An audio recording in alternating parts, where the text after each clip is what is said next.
Halo, Assalamualaikum. Bertemu lagi bersama saya Hafsan Nur Hasana dengan NIM 1840899. Saya berasal dari Sti Sultan Agung Pematang Siantar. Pada kesempatan kali ini saya akan membahas tentang etika dalam kantor akuntan publik. Etika bisnis akuntan publik. Etika bisnis merupakan suatu cara untuk melakukan kegiatan bisnis yang mencakup seluruh aspek yang berkaitan dengan individu, perusahaan, dan juga masyarakat.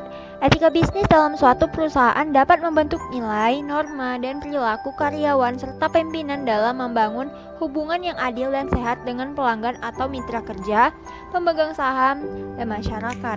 Prinsip etika akuntan atau kode etik akuntan meliputi tanggung jawab profesi dan kepentingan publik.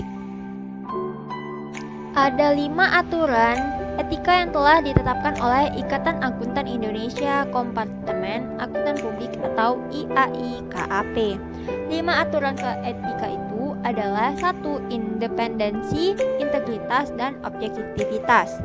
Independensi dalam menjelaskan tugasnya, anggota KAP harus selalu mempertahankan sikap mental independen dalam memberikan jasa profesional sebagaimana diatur dalam standar profesional akuntan publik yang telah ditetapkan oleh IAI. Sedangkan integritas dan objektivitas dalam menjalankan tugasnya, anggota KAP harus mempertahankan integritas dan objektivitas, harus bebas dari benturan kepentingan dan tidak boleh membiarkan faktor salah saji material yang diketahuinya atau mengalihkan mempertimbangkannya kepada pihak lain.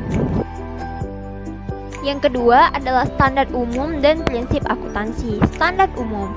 Anggota KAP harus mematuhi standar berikut ini beserta intervensi yang terkait yang dikeluarkan oleh Badan Pengatur Standar yang telah ditetapkan IAI. Yang pertama, kompetensi profesional. Yang kedua, kecermatan dan keseksamaan profesional. Yang ketiga, perencanaan dan supervisi. Yang keempat, data relevan yang memadai. Yang kelima, kepatuhan terhadap standar. Selanjutnya, prinsip-prinsip akuntansi. Anggota KAP tidak diperkenankan.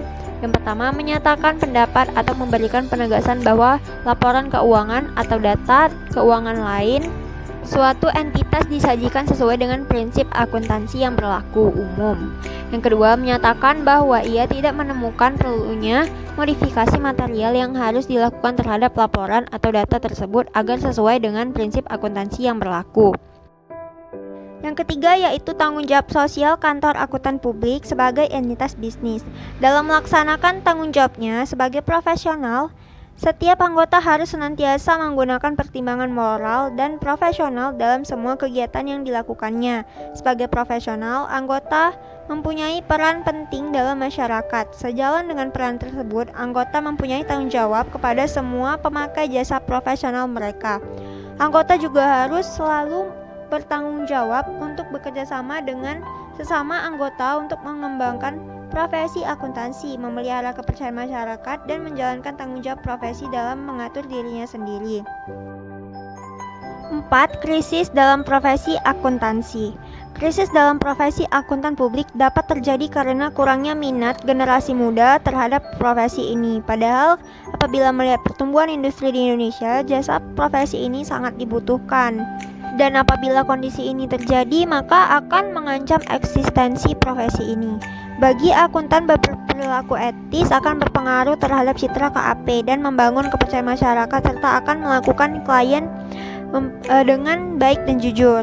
Maka tidak hanya meningkatkan pendapatannya, tetapi juga memberi pengaruh positif bagi karyawan KAP. Perilaku etis ini akan memberi manfaat yang lebih bagi manajer KAP dibanding audit, juga melakukan konsultan, membuat laporan keuangan, menyiapkan laporan pajak. Oleh karena itu, terdapat kesenjangan di antara profesi akuntansi dan keharusan profesi akuntansinya. 5. Regulasi dalam rangka penegakan etika kantor akuntan publik.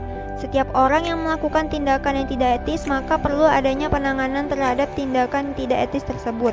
Jika pelanggaran serupa banyak dilakukan oleh anggota masyarakat atau anggota profesi, maka hal tersebut perlu dipertanyakan apakah aturan-aturan yang berlaku masih perlu tetap dipertahankan atau dipertimbangkan untuk dikembangkan dan disesuaikan dengan perubahan yang dan perkembangan lingkungan. Secara umum, kode etik berlaku untuk profesi akuntan secara keseluruhan. Kalau melihat kode etik angkutan Indonesia, isinya sebagian besar menyangkut profesi angkutan publik. Terlepas dari hal tersebut, untuk dapat melakukan penegakan terhadap kode etik, ada beberapa hal yang harus dilakukan dan sepertinya masih sejalan dengan salah satu kebijakan umum pengurus GAI periode 1990 sampai dengan 1994, yaitu 1. Penyempurnaan kode etik yang ada, penerbitan interpretasi atas kode etik yang ada, baik sebagai tanggapan atas kasus pengaduan maupun keluhan dari rekan akuntan atau masyarakat umum.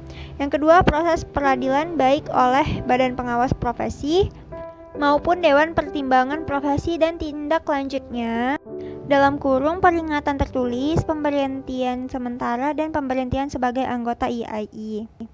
Selanjutnya, peer review. Peer review adalah proses regulasi oleh sebuah profesi atau proses evaluasi yang melibatkan individu-individu yang berkualitas dalam bidang yang relevan. Metode peer review bekerja untuk mempertahankan standar, meningkatkan kinerja, dan memberikan kredibilitas. Baiklah, selanjutnya kita akan membahas tentang kasus etika dalam kantor akuntan publik. Kasus KPMG Sidarta dan Harsono yang diduga menyuap pajak.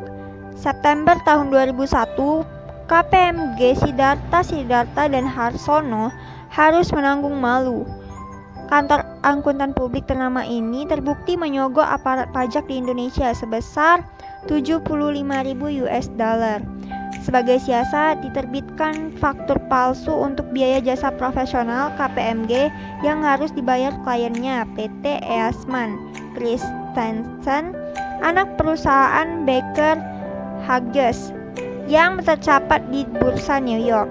Berkat aksi sogok ini, kewajiban pajak Eastman memang susut drastis dari semula 3,2 juta US dollar menjadi hanya 270.000 US dollar. Namun, penasihat anti suap Baker rupanya was-was dengan pola anak perusahaannya. Maka ketimbang menanggung risiko lebih besar, Baker melaporkan secara sukarela kasus ini dan memecat eksekutifnya.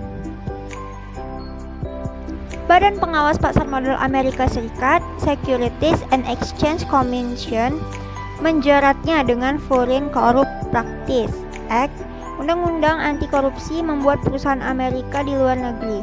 Akibatnya, hampir saja Baker dan KPMG terseret ke pengadilan distrik Texas. Namun, karena Baker memohon ampun, kasus ini akhirnya diselesaikan di luar pengadilan. KPMG pun terselamatkan. Pembahasan pada kasus ini, KPMG melanggar prinsip integritas, di mana dia menyuap aparat pajak hanya untuk kepentingan kliennya. Hal ini dapat dikatakan tidak jujur karena KPMG melakukan kecurangan dalam melaksanakan tugasnya sebagai akuntan publik, sehingga KPMG juga melanggar prinsip objektif. Baiklah, sekian saja penjelasan saya tentang etika dalam kantor akuntan publik. Terima kasih atas perhatiannya. Assalamualaikum warahmatullahi wabarakatuh.